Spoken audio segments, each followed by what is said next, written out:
50 years ago, this house was the scene of one of the greatest mysteries of modern science. A mystery so profound that today, thousands of scientists on the cutting edge of physics are still trying to solve it. Albert Einstein spent his last 2 decades in this modest home in Princeton, New Jersey.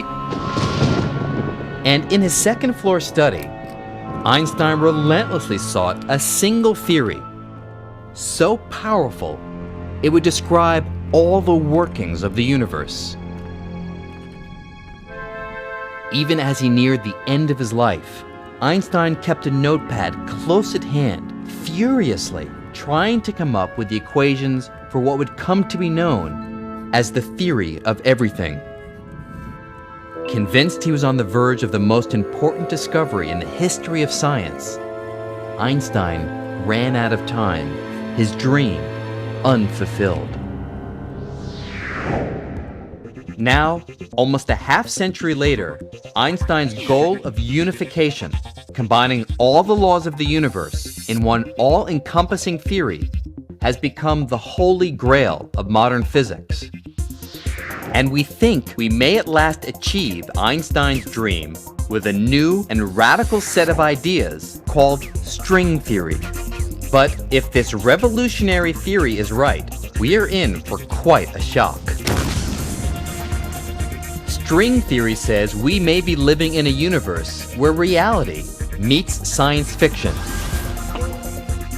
A universe of 11 dimensions, with parallel universes right next door.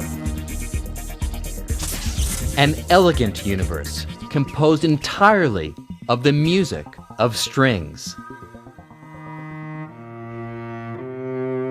But for all its ambition, the basic idea of string theory is surprisingly simple.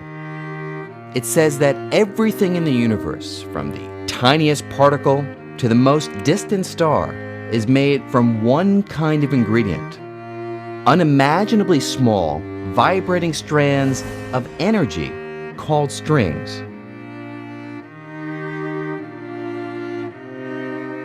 Just as the strings of a cello can give rise to a rich variety of musical notes, the tiny strings in string theory vibrate in a multitude of different ways, making up all the constituents of nature.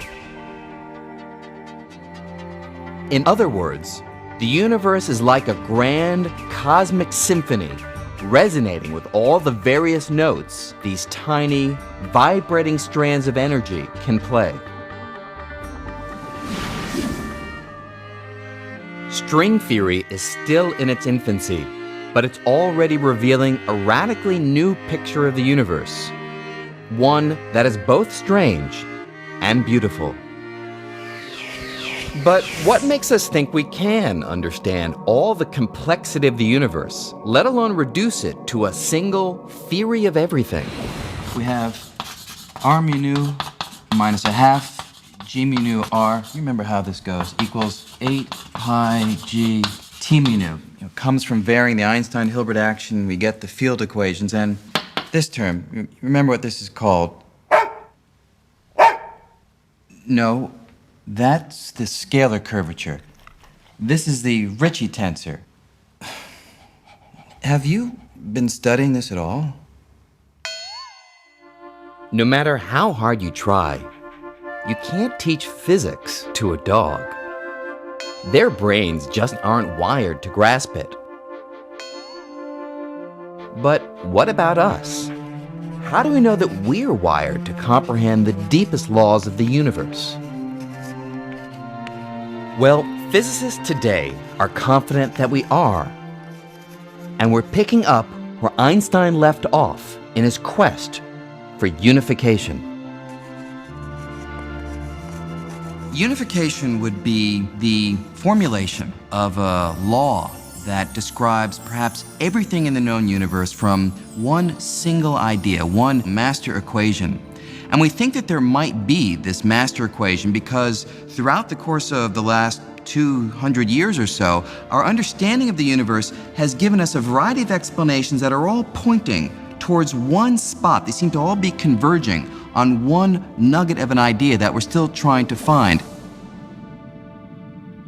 Unification is where it's at.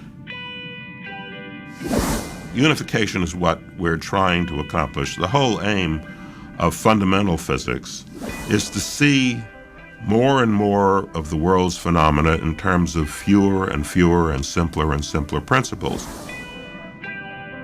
We feel as physicists that if we can explain a wide number of phenomena in a very simple manner, that's somehow progress. There is almost an emotional aspect to the way in which the great theories in physics sort of encompass a wide variety of apparently different physical phenomena. So this idea that we should be aiming to unify our understanding is inherent, essentially, to the whole way in which this kind of science progresses. And long before Einstein, the quest for unification began with the most famous accident in the history of science.